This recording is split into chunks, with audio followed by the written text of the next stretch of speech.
Mr. Chairman? Are we Yes, sir. also capturing the hits on the websites? And Oh, yes. Yeah, the website's a very dependable source because the guest or potential guest enters their information themselves, and typically it's for a raffle, so they're very careful about, getting their name right. The visitor centers, we don't have that. Sometimes there are 2 or 3 people in the process that touches the name and the email address, and so the opportunity for errors is greater. And that's why we're trying to computerize so that the visitor is actually entering their name and email address rather than writing it down, and then we try to interpret it, and then somebody else enters it and that sort of thing. But we're getting a lot of contacts through our internet and our website. We had a report at the, picking up on the Zika issue, we had a report at the TDC meeting. I think Commissioner Sanders has shared some of that information with you. We're working with Visit Florida, and we had a presentation from the Health Department to talk about more on the lines of what do visitors need to know. And part of it is how you handle your own backyard, but others of it, we get calls at the visitor centers about it, and we're putting together, as a result of last week's meeting, we're putting together a packet of information that the visitor centers will have, and it'll be standardized information that will be given by each visitor center so that all the visitors are getting the same message about, what the status, what they need to do, where they go for help, where they, other questions, that sort of thing. So, and that was a very informative presentation that we had last week. Michael Marone, and you received in your packet, I think I sent you 4 or 5 pictures. This is a contest that I guess the Florida Association of Counties is doing for a calendar they're preparing, and we've prepared for you some of our better pictures. We've got a lot of them, but I only sent you about 5 of them. So I want to thank specifically John Spohr, because the contest is limited to flora and fauna, which is plants and animals, and he does as good as anybody in photographs of both. So I don't know, Michael, do you want to? The only thing I wanted to say is I thought the contest ran longer, but the deadline is next week or week after next? I think it's actually the end of this week, I think. Yeah, and so I don't want anybody to think that we didn't want pictures. The last time I said that Kurt would come back and give the email address or whatever to send the pictures, but unfortunately that's a lot shorter than I thought it was. But this picture of this oyster on page 56 of your packet, if that doesn't make a calendar, something's wrong. Yeah, it's pretty. I won't use the word red, but I don't believe some people would know what it was, though, if they saw that, It's almost extinct nowadays. I had a question, Mr. Chairman. Yes, sir. We can submit all of the pictures? Or? Yes, I believe so. There's no limit in what we submit. Yeah, no limit on what we submit. No. Have to be 2,000 pixels, some Yes, requirement. there are some resolution requirements. But. We have submitted before and never have gotten chosen, so maybe we'll get chosen next time. I never did see it. If it did, I never did see it. Well, do you need a motion to submit, or? Because we submitted the dwarf cypress. That's my idea of what Franklin County is all about, the dwarf cypress. And I talk about them all the time, but if it got submitted, I didn't know. I mean, if it got chosen, I didn't know it.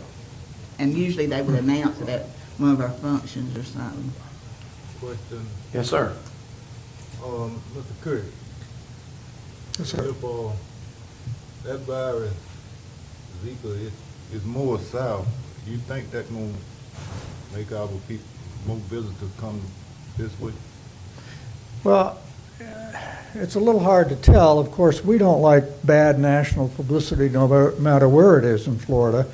And this summer there's been a streak of issues, not just on the mosquitoes, but a variety of other things. We've not witnessed any significant drop in visitors yet. I would keep in mind that we're going through a period of our tourist industry where, in the summer, where reservations largely come in 6 months in advance, and they're pretty locked in, so they don't fluctuate quite as much as they do at other times of the year when the, you know, if they're going to come down for the weekend or something. So at the moment, our board has, and in our discussions with our lodging providers, have not seen any result. I think it's safe to say, as in the case of the BP issue crisis back several years ago, bad publicity nationwide is not good for anywhere in Florida. And if it, you know, gets substantially worse, we may see some impact.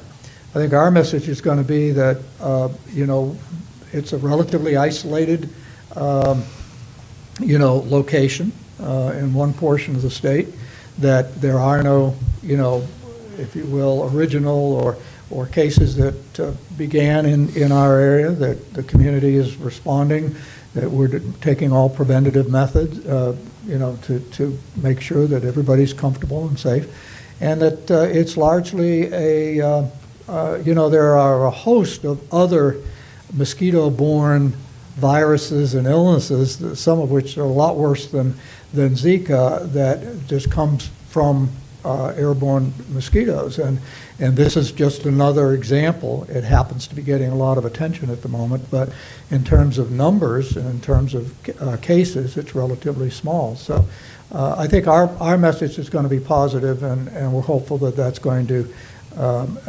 help reassure the visitors. Thanks.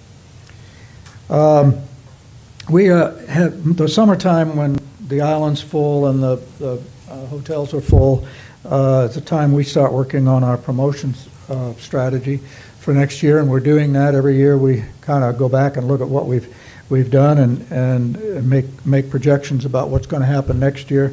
We've got more data this year than we've ever had. Our tracking information's doing a lot better than you know, in the early days, because more and more is done on the internet, and that's a real easy way to track visitors. So I think we found a couple of things in the information that we've been looking at. And so our goal for the coming year is we think we've got a pretty good base upon which to work. We've got a pretty steady market. The marketing we're doing is working well. I think we recognize we don't want a whole lot more people at certain times of the year, because we're pretty full in some of these months, like we discussed, February and March, and certainly June and July. What we're going to be targeting more in terms of new people are different markets, different niche markets that have are a low-impact tourists, if you will. Certainly the fall and the spring, we're focusing on, you know, smaller groups, people that don't bring 6 or 8 people with them, but have discretionary income that will eat in our restaurants and shop in our shops. And so those are going to be sort of the focuses we're going to try to do this coming year as we begin attacking those months where we have relatively low occupancy. So I will be bringing to you in the next month or so. I can't second guess the process. We're hoping we're going to have most of this done in the next 30 days, but if our board gets at lengthy discussions, it may be until October before I bring it to you. But it'll be our market. We'll roll out our marketing strategy for you. It's something that we do each year. Camp Gordon Johnson came to the board last week and gave us an update on their building. And they've done a number of things. Just wanted to update you on that. They have pulled their permits. They've gotten their bids in for the construction, and they're right now settling on the contractor. They raised a concern at our meeting that they won't actually be putting shovels in the ground until after the 1st of October. They wanted to know if our board was sympathetic to considering that the work that they had already done, and they've already spent, close to $75,000 on this construction project, so we're pretty comfortable that it's underway, if that will constitute being underway in the context of the contract they have with the county. And our board is sympathetic to that, and I think, we would recognize that as beginning. And I've sent some information to Michael. He may have another, we're seeking guidance, so. I was just waiting on you to finish. If they pulled their permit and selected a contractor prior to the October 1st deadline, in my opinion and recommendation to the board, that would constitute a commencement of the project within the terms of your contract. So I would make a recommendation that I don't think we really need to do anything. I think with this information, that would constitute a commencement of the project, and they would just roll over when they put shovels in the ground and start their funding, or start the construction next year. The funding would be available. If you'll remember, they bifurcated the construction, 125 in this fiscal year and 125 in the next upcoming fiscal year. So I think they're in compliance with the contract, and I wouldn't recommend there's any action that you need to take other than, we will accept that they have commenced the project within the terms of the contract. They still expect that they'll be done by January, which is what we're hopeful, so. Yeah, now, if they start bumping up into the end of next fiscal Yes. year, then we have something we need to address. Well, one of the things that set him back was the person that took the lead on it, he passed away. Yes. So, and then they were kind of lost. They got it underway. Mm-hmm. Yeah, so like when he came and told us last Wednesday, I didn't think there'd be any problem, but I told him to refer it to the county attorney. Yes, ma'am. Thank you. Mr. Chairman, I did have a question. Do you think sir. it'll be completed by January of That's- 16? Uh, 17? Yeah, that's what they're expecting, and we're hoping, because we're fashioning this air, not show, I can't say that, but this air event at the Carabel Airport around Camp Gordon Johnson's parade and their building. So we're hopeful. We're not going to do that until March, so that gives us a few months, but they expect they'll be done by the end of the year. It don't take long to put that building Yeah, up. it's not a very complicated building. And the TDC shares, as we know you do, in the congratulations for the Ponytail League, and we're all excited that the girls did such a great job this year. Mr. Chairman, one question for Kurt, if you don't mind. Just update the board, Kurt, where we are on the flags for the beaches and stuff. Well, we've talked about that, and Michael and I have been working on it. We're going to get together this afternoon. I guess the resolution about who raises and lowers these things has been done, and Michael Schuler has indicated that the county's got some liability coverage that protects them. So we were going to identify what was needed to. We've got flagpoles that's got to be done and little signs and things, so we're working up a budget for Yeah, it. Fonda pretty much has enough flags, I didn't know that, but we're gonna order flags from DEP anyway. You process your order within the last quarter of the calendar year, and they process it in January, and they get you the flags. So those will serve as backups. We get flags, the placards, whatever is needed, but Fonda has enough, we can start right They did a now. little plaque thing too? They'll do everything for us, Good. and all free of charge. And, but again, Fonda has enough right now, so we can start with, like Kurt said, we're this afternoon to work out the details. I got one thing. Yes, for sir. Mr. Blair. I was over on the beach the other day, and there was a big log washed up behind the Blue Parrot, and a turtle nest right against it. If we get any kind of southern wind, tropical storm, it's going to wash that nest away. My question was, could we not do a public service announcement showing that the turtle hit this natural obstruction? His nest is now too close to the shore, and highlighting as to why we did leave no trace. Is an informative PSA for the tourists and the visitors to our beaches that, things happen, but this is going to be the result of something natural, which is why we come up with the no trace and not leaving your tents and your chairs and all this on the beach. I think it would be a good public service announcement, that you could get somebody down there to take pictures of it and put together a video or something that we could run and highlighting the importance of the leave no trace. And we as humans must do what we can do to remove stuff off the beach. And also we need to, we can't move that log now, it's going to disturb the nest, but in the future, if any of our turtle people or something see a natural obstruction like that before they start nesting, we could get the county down there to get the stuff off the beach, so we don't have that reoccur. And I think it'd be an excellent public service announcement. Commissioner, I'll get to work on that. We're putting money in our budget for some more of these videos for for the coming year. I think that's a very effective way to get to a lion's share of the visitors, because we run it through the cable, TV station over there, and just as we showed you the one we did on Oyster Man. Yes, and we'll do one on that, and I'll I appreciate get up it. with Royce on it. Anything else, Mr. Mr. Kirk? Chairman, we've had a bumper crop of turtle nest this year. I understand that might be something to note as well. Yeah. With our environmental. I had a question. Do we need to make a motion on those photos or I think they handled it at TDC. On the who? I'm sorry? on the photos to submit? Oh, calendar? I don't know. Do we need a motion like that? Okay. Guys agreed last time, so let them know. Yeah, Okay. yeah. Do you have any others? We're open. You want me to send the dwarf cypress again, Commissioner? Why not? Y'all do it, y'all handle it that way. Anything else, Mr. Kirk? That's I it. said, no, I don't have anything. I'm shaking my head no. Thank you very much. Thank you. We're gonna take a 5-minute recess.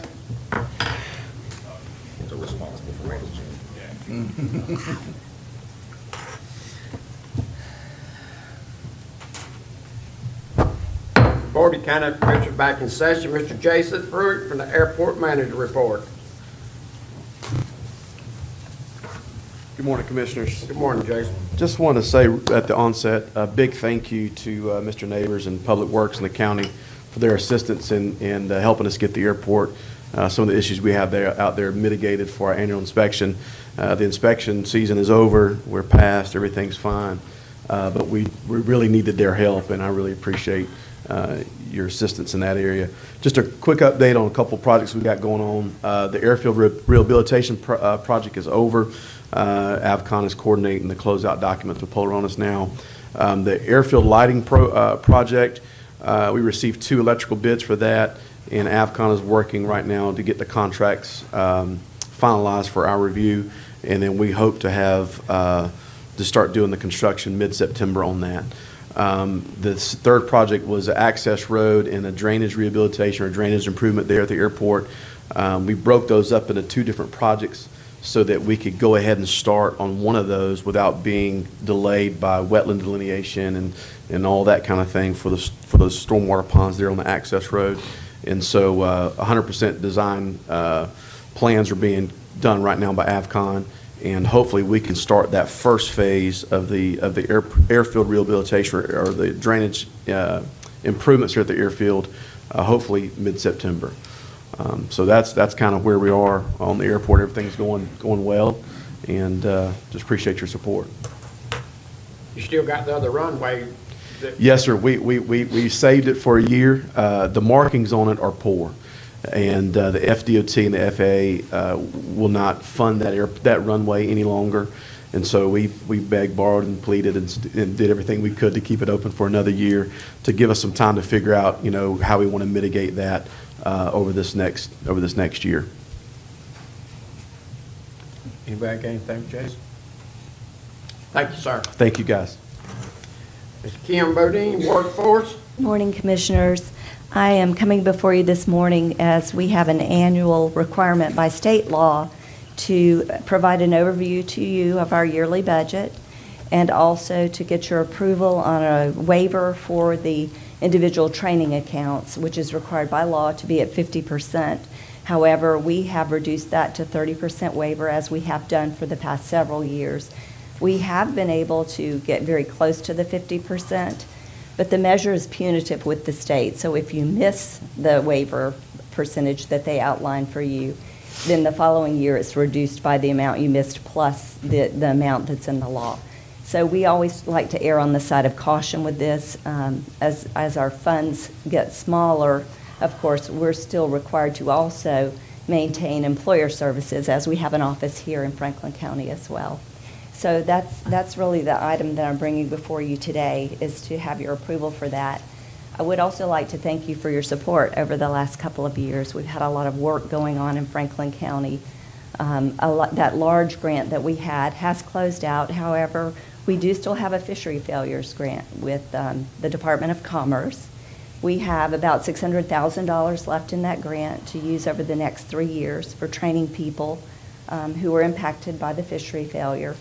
And we do still have some people in training, but I do want to remind everyone that that's still available to folks. We only have about 10 people in training right now. So there's funds there to help people get training, to upgrade their skills for people who are wanting to do something different, to make a livelihood for themselves and their family. So we will continue to market that and advertise that. We want to use those funds for the purpose that it's intended, and we're just still trying to attract participants to look at training and doing something different, to better the lives of their families and themselves. Mr. Chairman? Yes, ma'am. Ms. Kim, do you have, with Gulf Coast, do you have a culinary program? Gulf Coast State College has a culinary Yeah. program. Yes, But- ma'am. But do y'all support somebody going in there? We to that- would. A culinary program? We could support that. Because of the way that the state outlines targeted occupations, we would have to ensure that there's a job waiting for them at a living wage. But really with the fishery failures, the commerce monies, we have a little more latitude with those dollars. Of course, we never want to put somebody in a training program where they won't come out making a good wage because, they're dedicating a portion of their life to go through this training. But we do have more latitude with the fishery failure dollars, so that it doesn't have to be strictly on that targeted occupations list. Another question, Mr. Ma'am. Chairman. Who is your person over here in your office in Apalachia? Valentine Webb. Okay, she is the one. I know Kathy used to be here a long time. Kathy was here. If you notice, we But lost. Val is now? Val Webb. We lost quite a bit of money this year. We've lost almost $1.5 million. We've lost 5 positions. So that's required us to move some people around. We actually do work ourselves out of jobs. When the economy gets better, our funds get smaller because it's based on formulas that track how many people are on public assistance, how many people are unemployed, and that sort of thing. So we've sort of shrunk down at this time. So we've had to make some staff moves. Val is doing a great job. We've moved Kathy to Gulf County, to the Gulf Franklin Center. So she still does see a lot of people from Franklin County that go there for training. Mr. Chairman. Yes, sir. Ms. Bodine, what the criteria for qualification for this? It has to be loosely related to losing a job or being impacted by the failure of the bay. Not that you only worked in the seafood industry. You could have been a waiter or waitress at a restaurant at the time when the bay impacted your income. Maybe you weren't laid off, but maybe your shifts were cut greatly. It's much more open than in the past with the federal grants that we had, where they were very strict about it applying to people who are actually working on the water. I have a question. Yes, sir. What are your target training programs for the area? What we have targeted to date have been correctional officer training because it is a good year-round job with good, decent pay. We've had a lot of people opt to do the CDL training, and most of them here aren't looking at long haul, but day or 2-day trips, most of the people that we've helped here. We will do a lot of the trades, electrical, welding, HVAC. Those have been the things that that have most been requested of us. Follow-up question, is healthcare in? Oh, there? absolutely. I'm sorry, I should have, healthcare is the largest thing that we train in the entire region. We fund probably 50% of the people that go into the LPN or RN program at Gulf Coast State College, and more than that probably at Haney Technical Center. Unfortunately, it's sometimes very difficult to get into those programs, and we typically pick people up after they've been entered into the program, because there's a lot of people who can't get past that first year even of prerequisites. So we're trying to invest the dollars into people that have the best chance for success. But we can do LPN, anything in the career ladder to help people get You know, we found out during the recession that healthcare is pretty much recession-proof. So if people have an interest in that, we always encourage that. What do y'all do? Do a test or something? The tape test or something before they go to a school or whatever? Well, we do a lot of assessments before people get enrolled, but the schools have their own assessment programs that they use to know if somebody's going to be able to get in. The LPN program is a little bit different. They don't have the same criteria to enter into the program as the RN program.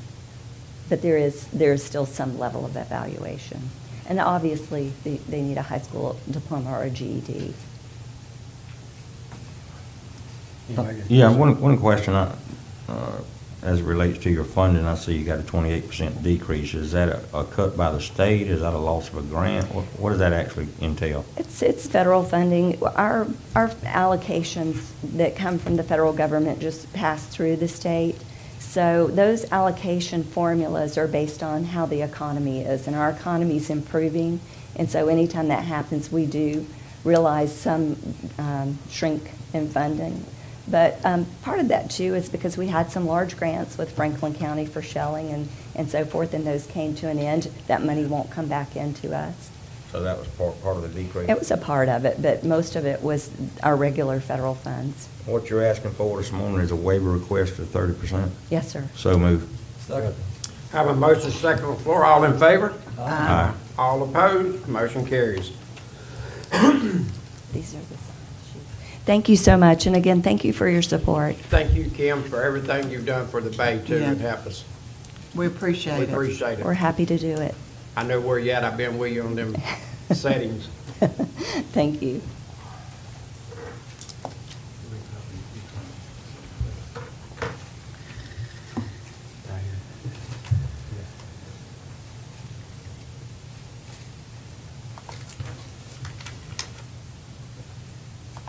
All right, Mr. Mike Cooper, Wings, CEO, report.